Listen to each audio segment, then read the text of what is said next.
দর্শক, আমি আজ কথা বলছি যে আপনারা জানেন যে আমি প্রতি সপ্তাহে আমি 2টা করে ভিডিও দিচ্ছি আপনাদের হেলথ স্বাস্থ্যমূলক, স্বাস্থ্য সচেতনামূলক এবং ফিজিওথেরাপি উপদেশমূলক কিছু ভিডিও আপনাদের দিচ্ছি। সেক্ষেত্রে আমি গত পর্বে আলোচনা করছিলাম যে হাড় ক্ষয় রোগটা কি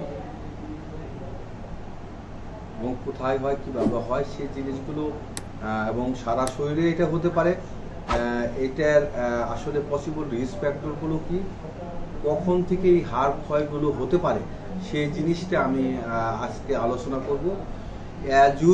সাধারণত আমরা যদি দেখি যে সাধারণত 55-এর উপরে যারা বা 65-এর উপরে যারা আছে তাদেরই সাধারণত এই হাড় ক্ষয়গুলো হতে পারে।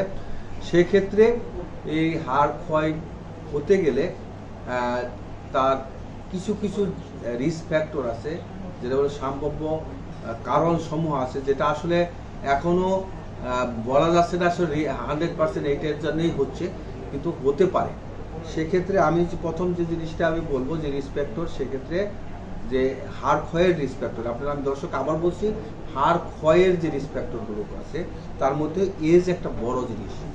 বয়সের সাথে সাথে আমি গত ভিডিওতে আলোচনা করছিলাম যে একটা গাছের ডাল হয়, বৃদ্ধি হয়, তার সাথে সাথে পাতা হয়। পাতাগুলো দেখা যায় যে ছোট সময় খুব কুড়ি হয়, কুড়ি থেকে পাতা হয়, পাতা থেকে আবার আস্তে আস্তে উঠে হলুদ কালার হয়ে আস্তে আস্তে ওটা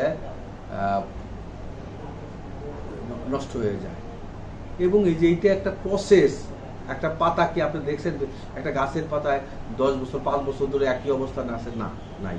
এটা একটা হয়তো তার জীবন চক্রের বিভিন্ন 3 মাস 6 মাস 1 বছর 2 মাস 3 মাস সাধারণত থাকে, 1 মাস থাকে।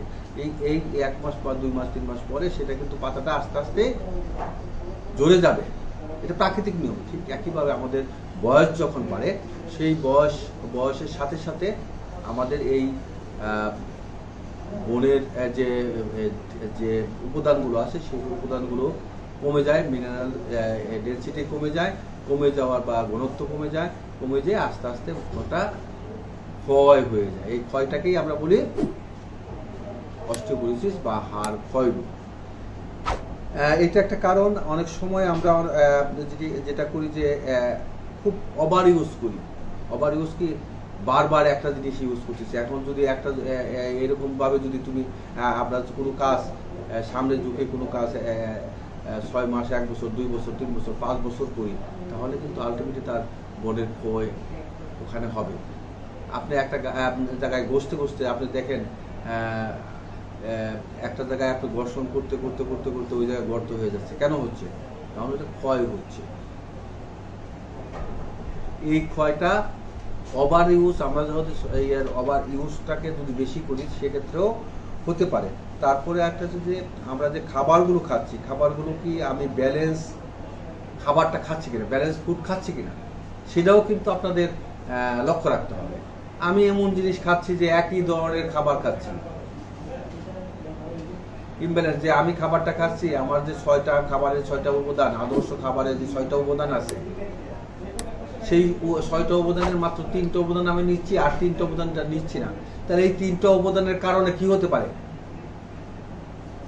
হাড়ের আস্তে ক্ষয়টা নর্মালি যেরকম হবে তার চেয়ে বেশি ক্ষয়টা হতে পারে এবং দ্রুত হতে পারে। ঠিক আছে? অনেক সময় মিনারেল যে বনের যে উপাদানগুলো আছে এগুলির ইনসাফিসিয়েন্সি হতে পারে, নর্মালি যেরকম থাকার কথা তার চেয়ে কম থাকতে পারে, বা মানে জন্মগতই বা বিভিন্ন রোগের কারণে এটা কম হয়ে যেতে পারে, যার কারণে হাড় ক্ষয়টা হতে পারে।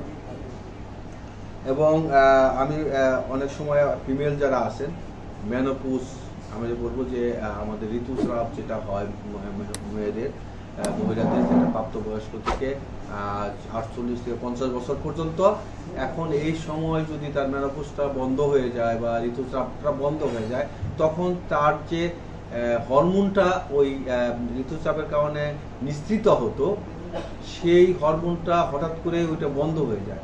বন্ধ হয়ে গেলে শারীরিক বিভিন্ন সমস্যা জটিলতা দেখা দেয়। এটার একটা বড় একটা অংশ। এর কারণেই হাড় ক্ষয়ও একটা দ্রুত হয় এই পোস্ট মেনোপজের কারণে। এবং এর সাথে সাথে আমরা অনেক পেশেন্ট আছি আমরা যে লং টার্ম স্টেরয়েড ব্যবহার করি। যদি স্টেরয়েডটা আমরা সাধারণত জীবন রক্ষার জন্য ব্যবহার করি বা স্পেসিফিক কোনো ডিজিজের জন্য ব্যবহার করি, সেক্ষেত্রে এই লং টার্ম ব্যবহার করার কারণে বোনের যে নর্মাল বৈশিষ্ট্য সেই বৈশিষ্ট্যটা ব্যাঘাত ঘটে। তখন মিনারেল ডেন্সিটিটা বোনের ডেন্সিটিটা কমে যায়, বোনের ঘনত্বটা কমে যেয়ে ক্ষয় রোগটা হতে পারে। এর সাথে সাথে আমরা অনেক পেশেন্ট খাচ্ছি যারা ডায়াবেটিস আছে, হার্টের সমস্যা আছে, প্রেশার আছে এবং মাল্টিপল সমস্যায় সিস্টেমিক ডিজিজ আছে। সেই সিস্টেমিক ডিজিজটাকে রিকভারি করার জন্য, সিস্টেমিক ডিজিজটাকে প্রতিরোধ করার জন্য আমরা কিন্তু মাল্টিপল ড্রাগ, অনেক ধরনের 4টা 5টা 6টা 7টা 8টা 9টা 10টা ড্রাগও অনেক ওষুধ খায়। সেই ওষুধের ইয়ের কারণে ইফেক্টও হতে পারে, সাইড ইফেক্টও একটা হতে পারে যে অস্টিওপোরোসিস হওয়ার। এবং তার সাথে সাথে যারা অনিয়ন্ত্রিত জীবন অথবা অস্বাস্থ্যকর জীবনযাপন করে, যে আমি যেভাবে হাঁটার দরকার, যে মানে নির্দিষ্ট একটা সময় হাঁটার দরকার, নির্দিষ্ট একটা চলাফেরা করার দরকার, এই মুভমেন্ট করা দরকার, সেই মুভমেন্টগুলো করছি না, আমি সবসময় বসেই কাজ করতেছি, আমি গায়ে। এবং আরেকটা জিনিস আমার যে ভিটামিন ডি এবং ক্যালসিয়াম এটাকে হাড়টাকে মানে ক্ষয়টা প্রতিরোধ করতে পারে। সেক্ষেত্রে আমি কোনোদিন রোদে সূর্যের আলোতেই গেলাম না, সকালের সূর্যের আলোটা আমরা ভিটামিন ডিটাকে সাপ্লিমেন্ট করবো। এখন ক্যালসিয়ামটাকে লিঙ্ক আপ করে ভিটামিন ডি।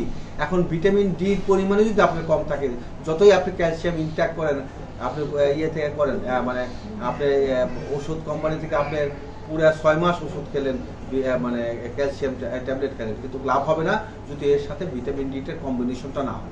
এখন আপনি সারা দিনে ঘরেই বসে রইলেন, আপনি মানে রোদে আপনি থাকলেন না বা রোদে গেলেন না একবার, তাহলে কিন্তু আপনার এই ভিটামিন ডি ডেফিসিয়েন্সি থাকবে, সেক্ষেত্রে ক্ষয়টা আরো দ্রুত হবে। এবং এই হাড় ক্ষয়টা প্রতিরোধ কল্পে আমাদের যে জিনিসগুলো আমাদের দরকার আমি পরবর্তী একটা ভিডিওতে আলোচনা করব। আশা করি আপনারা এই হাড় ক্ষয় বিভিন্ন জায়গায় হতে পারে, সেটা হলো সার্ভাইকাল স্পন্ডিলোসিস হতে পারে, লাম্বার স্পন্ডিলোসিস হতে পারে, হাঁটুতে অস্টিওআর্থ্রাইটিস হতে পারে, হিপে অস্টিওআর্থ্রাইটিস হতে পারে, এই বিভিন্ন সমস্যাগুলো অ্যারেস্ট করতে অন্য কোনো ডিজিজ প্রসেস এবং মাল্টিপল বোনে ফ্র্যাকচার হতে পারে, এই কমপ্লিকেশন হতে পারে। আমি পরে কমপ্লিকেশনগুলো কী কী হতে পারে সেটা নিয়ে আমি আলোচনা করব। আশা করি আমার ভিডিও আপনারা দেখছেন এবং আপনারা কিছু উপকার পাচ্ছেন, এবং তার সাথে সাথে আপনার ফ্যামিলিকে আপনাকে এটাকে নিয়ে অ্যাওয়ারনেস করবেন। তার সাথে আপনার আত্মীয় স্বজন যারা আছে, আপনার বন্ধু বান্ধব যারা আছে, তাদেরকে আমার এই ভিডিওটা সাবস্ক্রাইব করবেন, শেয়ার করবেন। তার সাথে সাথে কোনো প্রবলেম থাকলে আপনি কমেন্টস করবেন, এই আশা ব্যক্ত করে আমি শেষ করছি। ধন্যবাদ সবাই।